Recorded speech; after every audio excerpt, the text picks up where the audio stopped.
Hello everybody, and welcome to one more video on big units.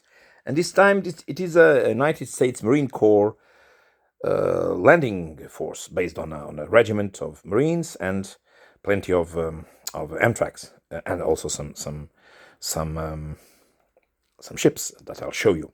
So what you have here is three big battalions of Marines. The good thing about making Marines in World War II is, if you forget, I mean, the camouflaged helmets that were not used, for instance, at Guadalcanal, that only started to be used at Tarawa.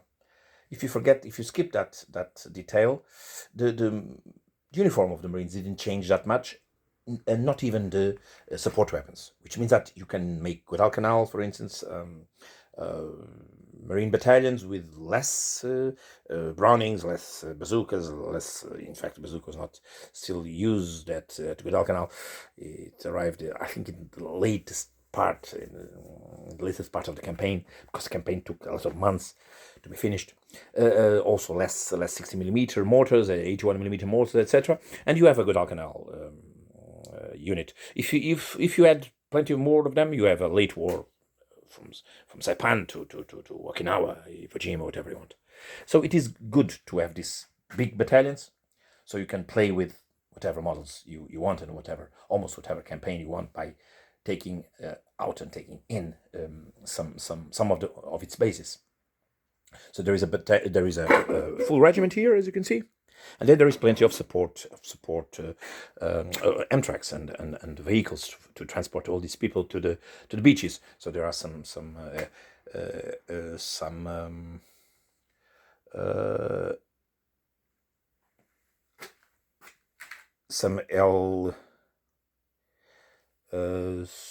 LVT 2s here already floating. And then there are 10 LVT2s. The LVT1, I still don't have it. They are important for a logistic and transport situation in Guadalcanal, and even to a direct attack to the beaches of Tarawa. But then it started to be phased out, and it was mostly used for some months, the LVT2s, which of course then ceded its place to the LVT4, which are here for late campaign. There are also some ducks for late campaign also. Campaigns, everything in camouflaged colors, which make these vehicles extremely interesting.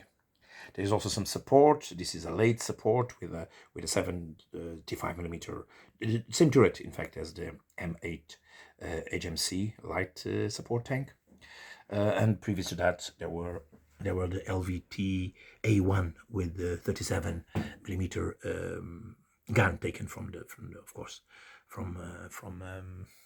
the Stuart light tanks. Then there is also Fletcher destroyer to support landings, and there are a pair of LCT-6 landing craft tank 6 Mark 6. So this is the entire force. Now let's dive a little bit into the way I did these things. The problem of making Marines in World War II is that you should use, obviously, the fantastic Revell miniatures. Revell has a very nice box of Marines. The problem of that box is that there are no support weapons. There is a flamethrower, there are the BARs. All the infantry is very well and lavishly equipped with Thompsons, with Garans, with all small weapons of the Marines are there, but virtually no support. There are no mortars, no bazookas, no Brownings, nothing. Not even a radio. So it is a little bit. It's a very good box, and I had plenty of them, so I could make all this stuff, and I still have a few in reserve to make a second regiment.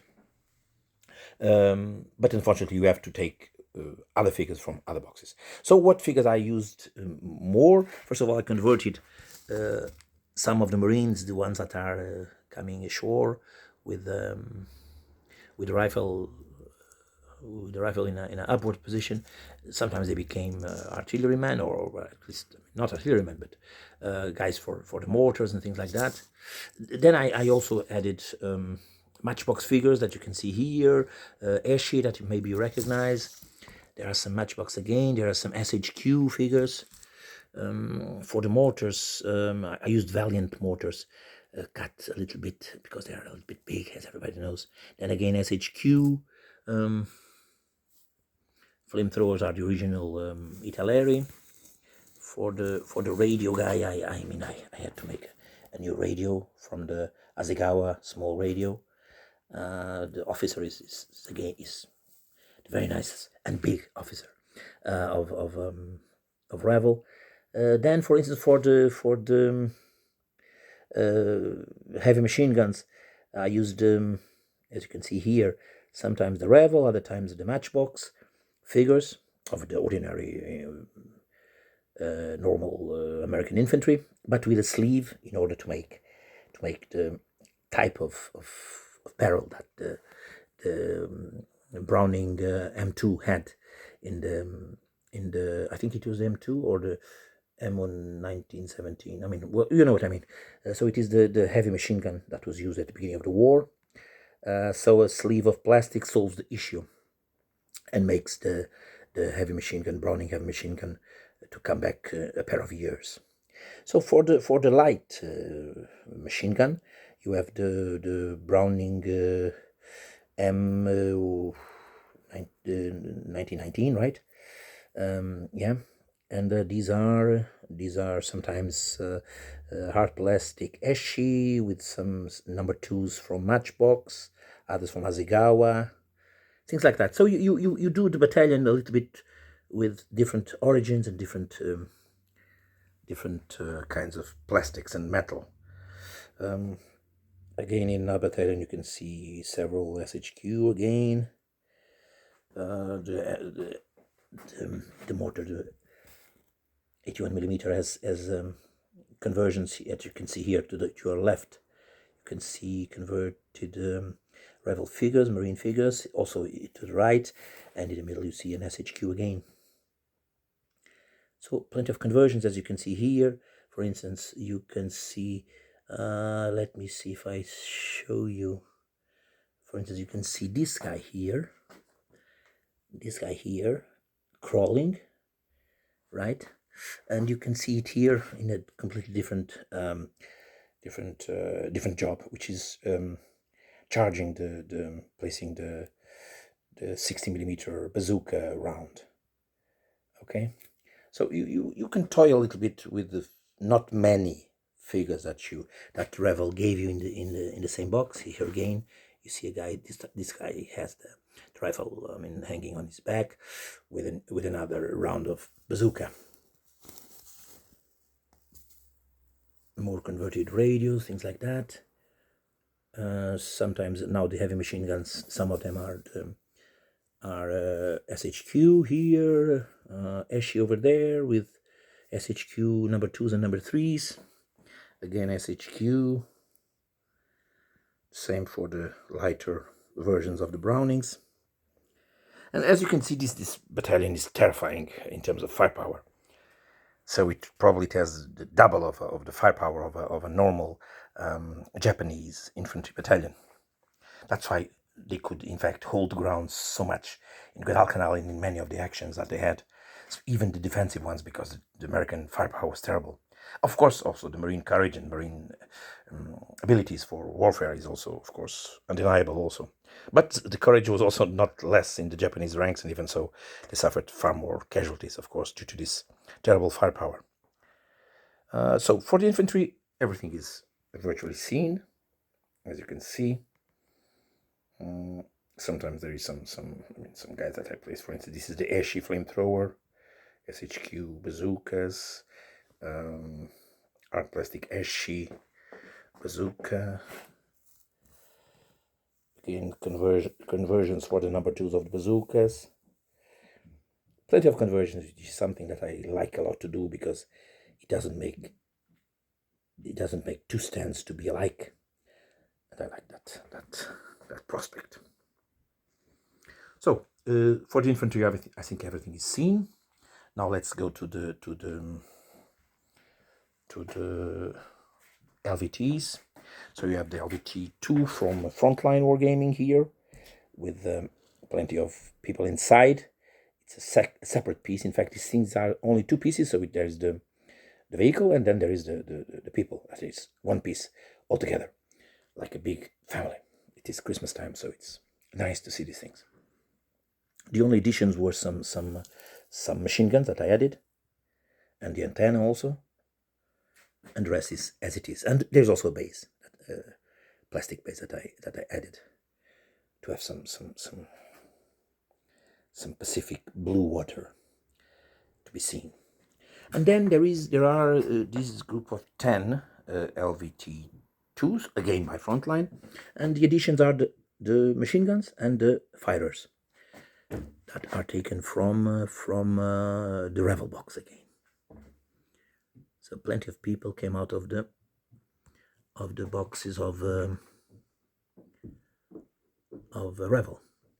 Okay, eventually some others from some other places that frankly I sometimes I don't even remember. Okay, continue with the LVTs. Now for the late war LVTs, the LVT4. This is the Airfix. This is the Airfix LVT. It is originally in the British version with an Oerlikon gun of 20mm Oerlikon gun. So I discarded that one. Now I have plenty of them, as you can imagine, sitting aside, and I replaced by the two types of Brownings that the Americans had: the 12.7 and the 7.62 machine guns. Okay, then you guys on the, manning the guns again. From some of them are made from scratch, others are the Marine, the wading ashore Marine with new arms made of green stuff, holding new guns with new shields. And this is a very nice camouflage. In fact, these vehicles were some of the most, some of the shiniest vehicles of World War II because of the, not only of the camouflage itself, but also the red, the yellow, the blue and green bands that they used, which were painted according to the beach where each unit would land. The support 75mm is an LVT, is again Frontline. Then I made from scratch. I made the cover for the turret, and the turret itself was also made from scratch. And then two figures were added. The gun was also from scratch from somewhere. I have no idea from where. There is I think a Rocco mini tanks machine gun, if I'm not mistaken, and then two torsos of soft plastic bodies added. And this is it. The same happened to these LVTA1s here. These are again before the Altaya model arrived. I made these two of them. So there are some, if I'm not mistaken, Matchbox turrets from the Honey tank. Then there is a plastic card construction for that turret to sit. There are some scratch-built torsos and machine guns and shields to the back. And then the Altaya showed up, and I should not have had all this trouble because this is a very beautiful piece from Altaya. The only thing you need to add is the figures. Everything is there for the rest of the parts in a very, very beautiful model. There's another one here, as you can see. A very beautiful and impressive piece. For two different beaches, as you can see, for the red and blue beach. But they will be used, of course, wherever I feel the need to use them. The ducks are also Altaya. Just some black wash, figure as a driver, and some sand, dry brushed, and this is it. Also, I always glue my wheels so they are not moving around like crazy. This is something that I do to all my Altaya. To my Altaya I also glue the tracks. Tracks are always moving and being fixed. I think they perform much better their duty. Now, lastly, for the Fletcher class, you can see here the Fletcher class by Lindberg, Fletcher class destroyer. This is the Blue Devil. It is good that Lindberg made it because it is in fact a proper model for the Pacific, which was the Fletcher class. This model is 1 to 100, 1,250, if I'm not mistaken, yeah, and no, sorry, 1 to 125. That's the scale. Sorry, that would be too tiny. And the figures are Skytrax in 15 millimeters. So figures are bigger than the corresponding size of the vessel. But somehow, I don't know why, they somewhat go well with each other.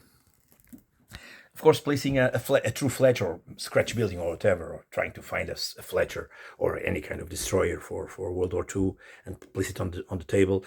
I mean, it probably the aircraft would be.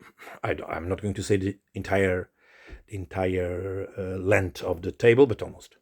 I think this guy is 1 to 125, which means that at 176, this guy is around. Something like 40, close to 80 centimeters. So it would be something like 1.60 meters. So 1.60 meters it would be, if each of these squares is 60 centimeters, so 60 plus 30, so 130. It would get to here where I have my hand. It would be something huge. It would go up to there, from there to the end of the table. It is, of course, impossible to have a 1/72 scale vessel in the table. So using a smaller scale version looks to be a little bit more logical. As the guy also goes a little bit to the back, so it looks like he is, in fact, a little bit far away. Finally, there are two LCT6. This one here is the very nice Britannia, and also very old model. I bought it to be used in the Normandy campaign. Then I found that the LCT6 was not in the Normandy campaign, even if you can still find plenty of references saying that it was used in the landings, namely at Omaha, but it is a lie. They were not. What was used in the Normandy landings for landing the tanks was the LCT5. The LCT6 was mostly used in the Pacific, and this one is a direct copy in wood. I copied this guy here. As you can see, virtually everything was copied. More or less like this. Yeah, it stays better. And this one is wood. So figures are new things from Hasegawa, from Airfix. The Oerlikons are also scratch built. This guy is looking at the fish. Somewhat. Or somehow, sorry. So it became, even so, it became, I think, a relatively nice model. The crew of the Britannia are, of course, Britannia, which are very nice and very charismatic figures, as everybody knows about the way that Britannia makes its models. And this is it. This is my Marine. United States Marine Corps landing force and support force also. So I hope you have enjoyed, and see you soon in another video. What I will try to add to this one is obviously the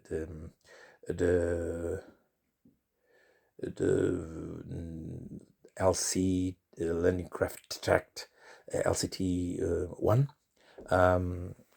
The one that was used for the first time at Guadalcanal and also used as an assault vehicle at Tarawa. I remember trying to buy it from, if I'm not mistaken, from Millicast, but it was extremely expensive and it needed, I don't know, 6 or 7 of them. So I made some countability and I said, well, it's a little bit too much because they were really expensive. But nowadays there are cheaper options, namely on the 3D printing versions. So probably I'll go to the 3D printing versions of the first of these LVTs. And I think I don't have much else on the queue. There are of course some tanks. I mean, regarding tanks, I can use the 1943 tanks that I have, as I already showed you for my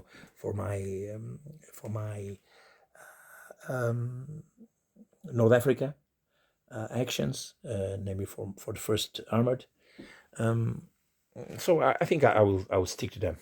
There are of course some Shermans which had some particularities. I have some metal protections, side protections, and turret protections for the Shermans made by SHQ. So I'll try to find some 176 Shermans. Maybe I'll convert with those extra pieces that I have somewhere in the stash. Okay, I hope you have enjoyed, and see you next in another big unit video. Bye bye. Cheers.